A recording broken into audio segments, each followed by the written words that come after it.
Assalamualaikum warahmatullahi wabarakatuh. Kita masuki bulan Ramadan agar supaya puasa kita itu lebih bermakna. Jangan sampai puasa ini hanya menahan lapar dan dahaga di siang hari. Dengan demikian kita harus lebih mengambil fungsi puasa itu dan kita bisa mengelola puasa agar supaya bisa lebih bermakna. Gimana, Ma?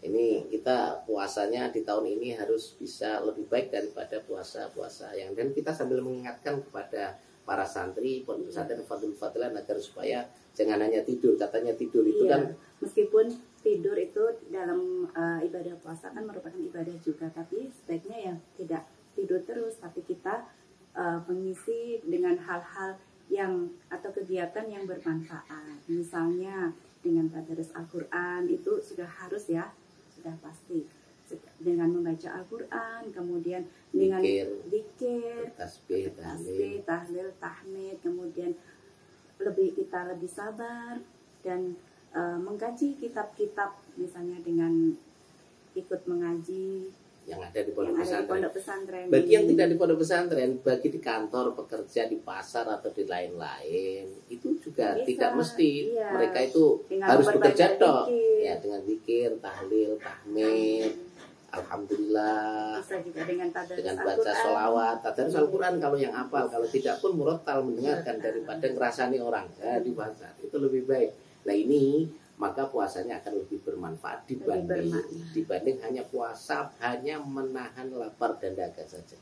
Jadi fungsi ini, karena puasa itu ada 3 tingkatan puasa. Yang puasanya orang umum itu hanya puasa menahan makan dan minum dan tidak kumpul istri. Itu puasanya orang umum. Pahalanya kecil. Ada puasa khusus, yaitu di mana puasanya orang umum tadi ditambah lagi anggota badan kita ikut puasa. Mulut tidak ngerasani orang, kemudian telinga tidak mendengarkan sesuatu yang Allah dan Rasul benci, kemudian tangan kita tidak berbuat jahat, tidak berbuat maksiat, kaki kita tidak memperjalankan badan kita ke tempat yang maksiat. Itu meningkat, lebih bermanfaat, lebih berfungsi puasa kita untuk naik tingkat kedua, yaitu khusus, puasanya orang khusus. Ada yang lebih tinggi lagi namanya khusus, yaitu puasa orang yang klaster pertama, kedua, dan klaster yang ketiga ini ditingkatkan di mana kita menahan lapar dan dahaga, menjaga kemaluan, menjaga mulut, telinga, mata, anggota badan kita semuanya ikut puasa, ditambah puasa hati. Hati kita ikut berpuasa. Kalau kita mampu ke sini, maka puasa ini sangat tinggi dan ini yang kuat hanya para aulia dan ambiya. Nah, kalau kita bisa derajat kedua, syukur-syukur sampai derajat ketiga tadi paling tinggi, maka puasa kita akan sangat bermakna. Maka dengan demikian, kita mungkin semuanya orang awam ini puasa kelas pertama tadi mampu, tetapi hendaknya kita meningkatkan ke kelas yang kedua.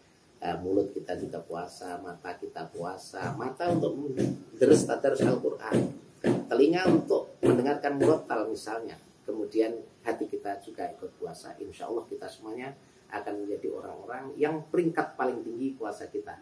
Semoga kita semuanya bisa, amin Allahumma amin, di bulan Ramadan ini sehat semuanya, amin, sampai mencapai derajat yang tinggi ini, amin Allahumma amin. Wassalamualaikum warahmatullahi wabarakatuh.